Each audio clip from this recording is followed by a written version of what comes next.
to a funeral, too fast to stop and question. I drove by the city I wanted, following Siri's direction, and I came to the turnoff to your hometown. It was spring in western Wisconsin. From the freeway, I could see the patchworked fields quilting the rolling hills. The green and leafing trees had that color you don't see later on. You must have seen it every spring when you still lived in Hammond. I arrived in Baldwin, guessing already that there must be another funeral home in Hudson. What would you have thought of Siri and stupid smartphones, or stupid me? I remember you, so animated, laughing in the sun. It caught on the burnished hairs on your chest like copper wire, as you squired me around the campus in Oakland, California, up in the foothills overlooking the big city and San Francisco Bay.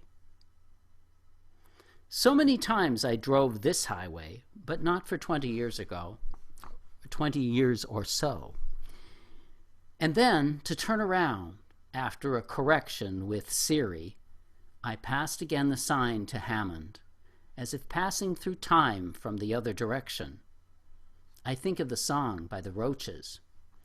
If you go down to Hammond, you'll never come back. Such a lovely, peaceful hamlet, but you left Hammond behind so completely that you even abandoned your given name. You chose the name we called you from a book we both had read. Hammond must not have been so verdant and peaceful for you.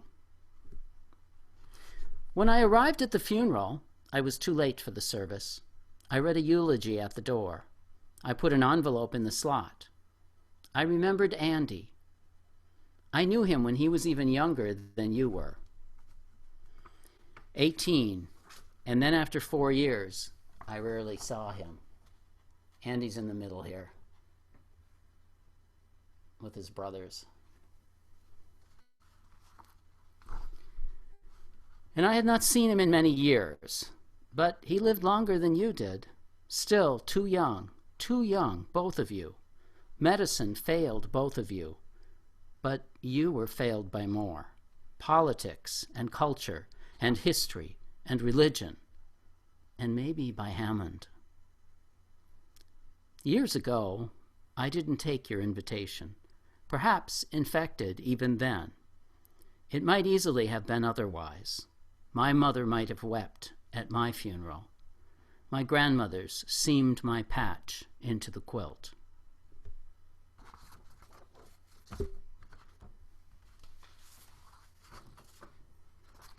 And I have some pictures too. I can't really show them very well. But in this very top picture here, let's see, I don't know, can you see that? Yeah, a little bit. There's a guy, two guys sitting at a table, right? That's a play. Yep. And Kelson is sitting behind the table, or sitting at the end of the table. He's playing Parsifal. And his lover, John DeCleese, is at the table with him. And then here are John and Kelson 5 years later, I think. And Kelson was pretty sick by that point.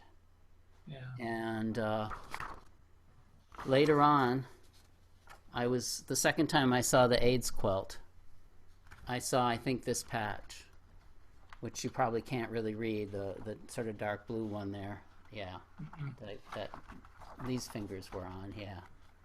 And it's got his name there, and it's his artwork. And that's how I found out he died, though it was kind of expected. Oh. But he was from Hammond, Wisconsin. Anyhow, then I was going to sing a song. I don't quite know what to sing. I've got a song, Shoulder of the Night, by my